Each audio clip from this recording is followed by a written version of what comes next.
Welcome to Life, Lessons, and Laughter with your host, Glenn Ambrose.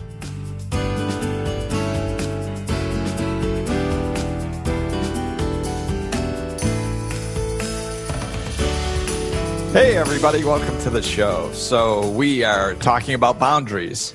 Yes, we are. Yes, we are. Yes, we are. Yeah, and I'm laughing. Why are you laughing? Because I was staring at the camera. Oh, you completely blanked. Yeah. You completely blanked. I was just the start finger. Ben waves his finger at me violently to start these, and no, he doesn't. I do. But I just kind of started laughing. It was funny. So anyway, I'm back. So today we're talking about boundaries, and I have no idea what I'm going to say about it. So this should be good. So boundaries are important. They are. Yeah, we talked a little bit about this in one of our very first episodes. I remember this because our first two episodes we recorded at your apartment. Oh yeah, in Coventry, which was so long ago. It was 5 years ago. It was over 5 years ago, and it was like 3 or 4 house moves since then. Yeah, a state move away. But I remember because I was sitting in the armchair at your house, and Dave had the little handy recorder, which we only used that one time for you, and we were talking about boundaries, and I remember feeling weird because we were talking about my mom, and I was like, yeah, no, I definitely need more boundaries with my mom. And literally an hour ago, before we got on to start recording the special podcast we just recorded, my mom called, and I looked at Dave and went, I gotta set some boundaries. I gotta set some boundaries. So yeah, it might be time to do that. So nothing has changed in 5 years. Mom, you're not going to be hearing this, so whatever. Boundaries only work if we set them and then reinforce them. Yeah. So I think one of the most common misconceptions, or I shouldn't say misconceptions. I think one of the most common things that people need to understand effective boundary setting is that the other side doesn't have to agree. Like they don't. The other side's agreement and cooperation in your boundary is not necessary. If it is required, then you're not setting a good boundary. You can't put your happiness and the way things are going to go in somebody else's hands that is already not acting in a way that you want them to. and then say, okay, well, we'll see if this works. We'll keep our fingers crossed. It's not going to work. They're already not doing what you want them to do. So talking to them about a boundary isn't going to work. And that's something that I've talked about in other areas too. We have this idea that talking about things will fix them, and it doesn't. It just stirs the pot. It doesn't change what's in it. Yeah. Yeah. So I mean, there has to be a conclusion, and when you're setting a boundary, it's about coming up with a scenario that's a win-win for you. Yes. Everything spiritual is a win-win. We're not supposed to win or lose or suffer. That's not a good boundary. We're trying to prevent suffering. So the boundary has to be a win-win. So like just for a quick example, if you're talking to somebody on the phone and they're yelling at you, then you can say, hey, listen, you either need to stop yelling at me or I'm going to hang up. So it's a win-win. They either stop yelling at you, which is a win, or you hang up and you're not talking to them any longer and you're not exposed to that type of stuff, which is a win. So that's an example of a win-win. You can't be like, well, yeah, but it's not really a win. We hung up because I didn't get my point across. No, it's getting people to respect you and your boundaries and how you live is a case by case basis. You have to get that foundation of respect first. Then it can you can work into bigger things and stuff like that. But and an example of you not needing their permission or their agreement, like if somebody's yelling at you, sometimes you're like, hey, you have to stop yelling at me or else I'm going to hang up. And you're like, yeah, but they yelled through the whole time, so they didn't even hear me. That's okay. Their cooperation is not needed. They cannot hear you. I've literally been on the phone with somebody that wouldn't let me get a word in edgewise. And I'm like, listen, if you keep talking over me, I can't get a word in edgewise. This conversation is going nowhere. So I'm going to hang up. And and now keep in mind, this whole time they're talking, they're not hearing a word that I'm saying, most likely, because they're talking over me. And I just stay calm and I go, and I understand that you're talking over me and you may or may not be hearing this, but I can't put my happiness in your hands. So I'm going to follow through. And now at this point, I'm probably saying it for my own, my own benefit as opposed to theirs, because most likely they're not hearing it. But maybe they are hearing it a little bit or catching a word here and there. And I just go, so if you don't stop talking in 5 seconds, I'm going to hang up. 5, 4, 3, 2, 1. Click, and I hang up. There's structure to it. I just did it. And it's not important if they if they didn't hear me. All of a sudden, they're not talking to me. And that's a problem because they obviously wanted to talk at me for longer. Otherwise, they would have stopped talking. So I interrupted their flow. I interrupted what they wanted to accomplish. So it wasn't about them. It was about me. Just stopping that. So that's, and then, sometimes it depends on the situation and the person. If they call back, I won't answer. Sometimes I will and they'll be like, why'd you hang up on me? Well, because I couldn't get a word in edgewise. I actually warned you, but you were talking over me, so you didn't hear.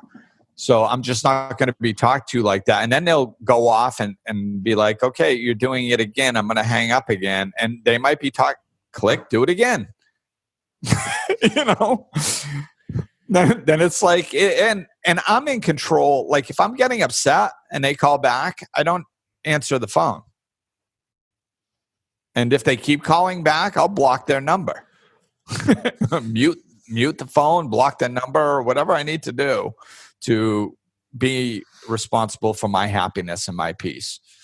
If I do feel like giving them another shot, I will pick it up again. Okay, now are we ready to talk calmly, or am I going to hang up on you again? Because I can do this all day. How do you want to do it? And so that's an example of setting boundaries where, I'm in control of my experience, and it's a win-win for me. They either respect what I'm asking or I end it, and I'm not waiting for their cooperation, their understanding, them to be on board with the situation, nothing. So, do you think that the level at which you set a boundary is, like in coordination with the level of which what they're doing needs to be set? You know what I mean? Like if somebody's, but, okay, but I mean like if you're, well, the boundary that you set is that like you're not going to talk to somebody that that is not letting you talk. Like for example, in the scenario you just described, right? But like, it's a win-win. Hopefully, like the aggression with which you set the boundary of like blocking your phone if they call, that is in response, direct response, in correlation. That was the word I was looking for. In correlation to how much they push against the boundary, right?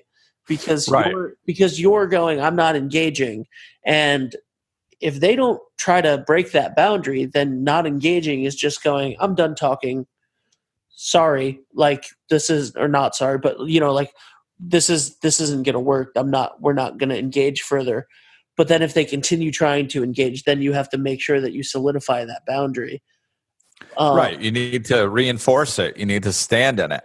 So it's like you can't let them get what they want. You can't cave. And then, because a lot of times the reason that we need to set boundaries with people is we just give them what they want just to satisfy them. So they'll stop. And that just feeds them doing it again and again. They're getting what they want. People, that's what we have to understand is the reason we need to set boundaries with people is because whatever they're doing is working. If it wasn't working, then they wouldn't be doing it. Yeah. People only do what works. So if you stop it from working, they tend to stop it. That's what a boundary is it's stopping whatever somebody is doing from working. We teach people how to treat us. Exactly. We teach people how to treat us. And it's there's, I think we did a podcast on that, right? I think so. Yeah, I'm sure we did. So, and of course, like a lot of things in spirituality, there's overlap. So it really, there's a lot of overlap in those particular episodes. So it's, there is somebody like I've been living this way for quite a while now.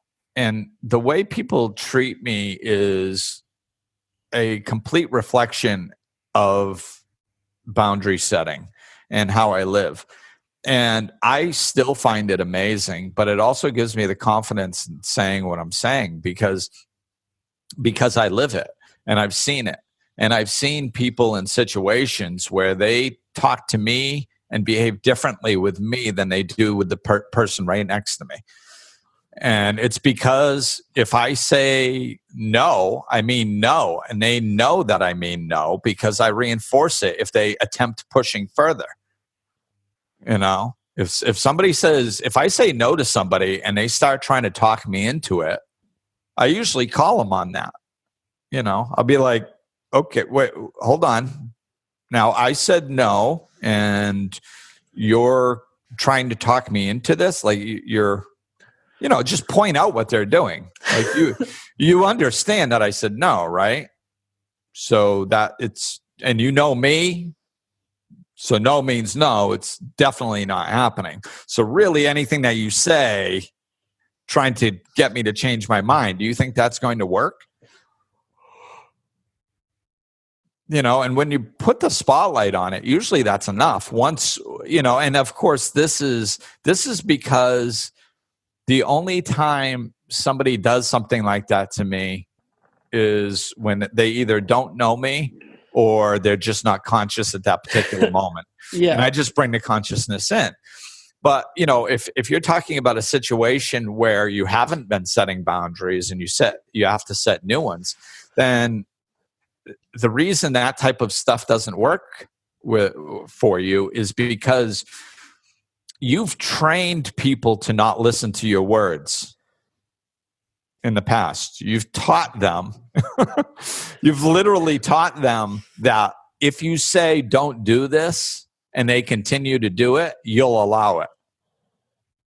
So what happens is every time you attempt to set a boundary or tell somebody you don't want them to do something, if you don't stand in that boundary, you're basically showing them by your actions that if they want what they want, what they need to do to get it is to ignore your words.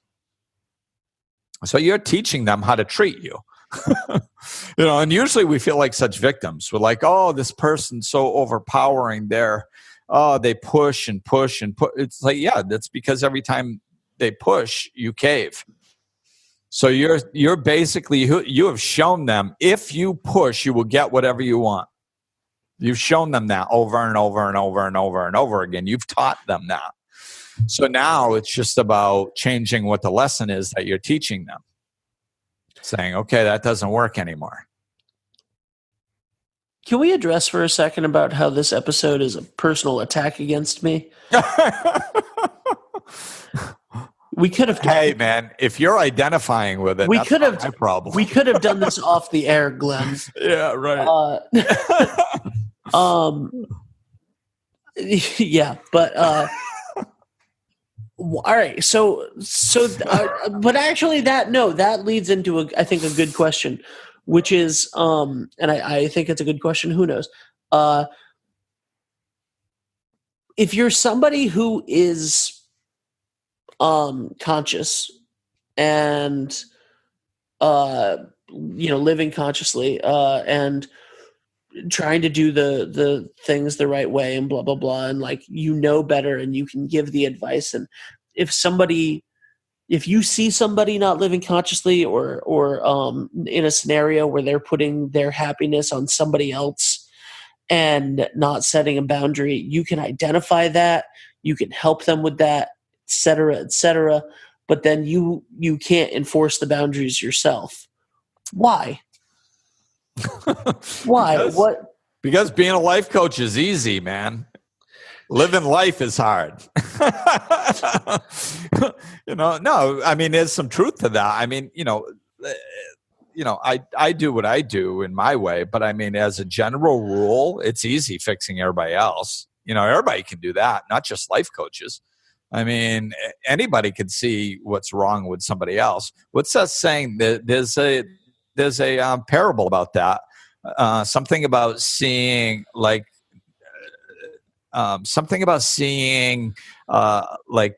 missing or noticing a sliver in somebody else's eye, but missing the log in your own. Yeah. How can you take a grain of salt out of somebody else's eye while the whole time having a plank in your own? Okay, something like that. Yeah, but that's the point. So it's like we can see other people's stuff because we don't have our emotion around their stuff. It's hard for us to see our stuff because there's emotion around it, So we're scared of hurting people, and we don't, which kind of leads into the direction of how to set a healthy boundary energetically. It can't be out of frustration. If we're waiting until somebody pisses us off and then we're like, well, I'm not putting up with this crap anymore, and you're not going to talk to me like that anymore, and all that's out of frustration. And it's putting the blame on somebody else, which is not energetically good, and it's really not that powerful, because all they're going to do is just get defensive. You shouldn't talk to me like this. You. And when you point a finger at somebody, just remember there's 3 fingers pointing back at you. So you should be looking at yourself 3 times more than you're looking at the other person. So it's remember that you train them to treat you this way. So it's your responsibility, and they're just doing they're looking at life from their perspective. Even if this is somebody new and you didn't train them, they're looking at life from their perspective. They're not slowing down to look at it from your perspective. This isn't a personal attack on you. They're just trying to get what they want in whatever way they know how. And they will continue to do so unless they are taught differently. So it's just your job to teach them differently about you and your life. And it's not about them. It's about you being treated the way you want to be treated. And that's self-love. And it's not angry. It's not you. It's me. And it's a loving me. It's a factual me. No, I'm sorry. I don't like being talked to like this. So I'm just going to hang up, or we're going to have to fight. We're going to have to end this conversation now because this doesn't get anywhere and I can't do it. I just feel upset when I leave a conversation like this, and I don't like feeling upset. So I'm just not going to do it. So that's all about me. And it's not anger based. It's love based. It's self-love based. It's about me and what I deem appropriate in my world. And it's a lot harder for somebody to deal with that. You know, like if I say, no, I don't like having conversations like this. What's somebody going to say? Like, how do you counteract that? Yes, you do. Like that doesn't even make sense. You know, I mean, I'm not saying that nobody would ever say that, but they'd have to be pretty unconscious and out of, not thinking clearly to think that might make sense. Anybody that is thinking they're not going to be like, well, no, arguing that's right and good. We should, come on.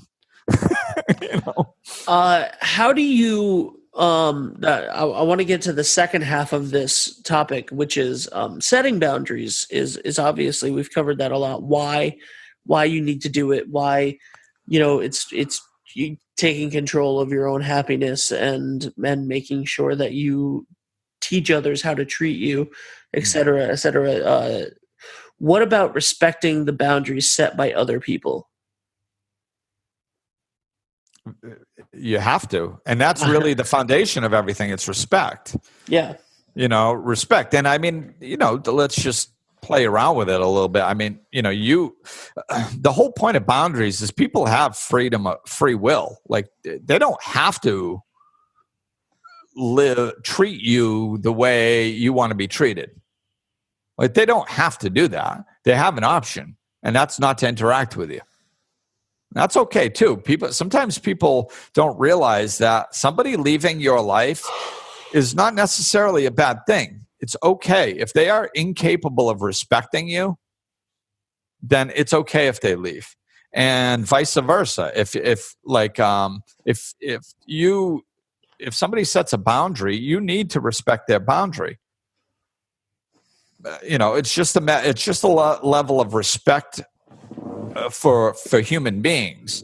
Now, if that means, like if you respect somebody's boundary and you go, okay, I respect their boundary, I'm not going to do or say or whatever they didn't want me to do. I'm not going to do that. I think they're wrong. I don't like the way they think. I don't agree with it. It doesn't jive well with me. So I'm not going to interact with them anymore. But I'll respect their boundary. That's cool. I've done that. It's like, oh, that's your boundary? Okay, cool. I respect your boundary, and I will live by it. Situation's over. That's your boundary. Then I go over in my life, and I go, okay, do I want to interact with that person anymore because of the boundary that they set? Can I accept it and still have a joyful interaction with them? Or is that something that I don't want to interact with people like that? No, I don't want to interact with people like that. Okay, well, I won't interact with them anymore. And I move on. And it's nothing personal. It's just I like my relationships to look a certain way. And if they don't look that way because of a boundary somebody set, then I just don't continue that relationship. Because it's just not my way of it's not that their way is wrong. It's just it's not my way. What about family? Really, the short answer is it's the same thing. Like, I mean, especially once you're over 18. I mean, I understand when you're a kid, the dynamics are a little bit difficult, setting boundaries with your own parents and stuff. I mean, that's how our society is. But, that's a topic for another show. But as far as adults in a family, it's the same thing. It's, just because somebody's family doesn't mean you're supposed to be close with them. Doesn't mean, like I'm not real close with my family, but I love them and I know they love me. It's just, we're very different in a lot of ways. And the way, when we come together and interact, it's very loving because I miss them and I enjoy seeing them and I enjoy talking with them when I do. But if I were to talk to them all the time, it's just, that's not our relationship. It's just not. And, and in the past, my sister is very close with my parents. So I used to look at that and subconsciously used to think oh, I want that. And I think a lot of people do that. They think that they're supposed to be close with their siblings and their parents, and the family is supposed to be this one big happy unit. And that's no, the relationships are supposed to be healthy. And what I consider healthy is a respectful, loving, happy relationship. And that's what I have with my parents. Even though we're not interacting constantly, it's very healthy. And that's what I want. It just looks different. Now, what they have with my sister, I don't know. I know all of them. It looks pretty healthy from the outside. I don't know the inner workings of it, but it seems like it's pretty healthy. It just looks different. And I think that's what we have to understand when it comes to family. Don't have these preconceived ideas of what your family relationship is supposed to be. Figure out what works for you guys. And, if a family member is incapable of respecting you, then you're not going to have a happy, healthy relationship with them. And then it's your choice. Do I want to walk around being disrespected just to have a relationship with somebody that doesn't treat me well? Or am I willing to stand my ground and set the boundary to shift and see if they'll shift the dynamic? If they will start respecting me and treating me the way that I want to be treated, then we can have a cool relationship. If they can't, then we won't. My son said that years ago when he was having difficulty, with his mom. He was like, if I can't have a healthy relationship, I'm not going to have one at all. And that was one of the most profound things that came out of his mouth at a young age. It's just like, damn, okay. Like that's some serious self-love. When you can say that about your own parent, that's some serious self-love. I demand a healthy relationship or else I won't have one. And unless we can get to that point within ourselves where then we don't love ourselves truly. This is all based in self-love. If you love yourself, you are going to demand the respect that's necessary to be in a healthy relationship. And as your self-love grows, this is going to become more important. It's just being treated disrespectfully. It's just not okay anymore, Absolutely. All right. Well, that's about all the time we have because we have a boundary. A time boundary. We have a time boundary for sure. So thanks, man. This was a really insightful episode for me in particular. And the stuff that I'm sure that we'll cover again in more detail through other podcasts, as you said, a lot of things overlap. So where can people find you? How can people find all this content? They can find me in the ether. I'm everywhere. We're all one, Ben. GlennAmbrose.com for podcast, blogs, vlog. You can find me there too. Yeah, the news. If you want to get specific, you can find me at GlennAmbrose.com. Yep. And if you want another video show, join the mailing list on GlennAmbrose.com for a new thing that we're doing that's going to be a lot of fun called 5 Questions with Glenn. Yeah. So that should be a lot of fun. Check it out, man. Yeah, and the week cool. So the week that you don't get life lessons and laughter, you'll get a video straight to your email.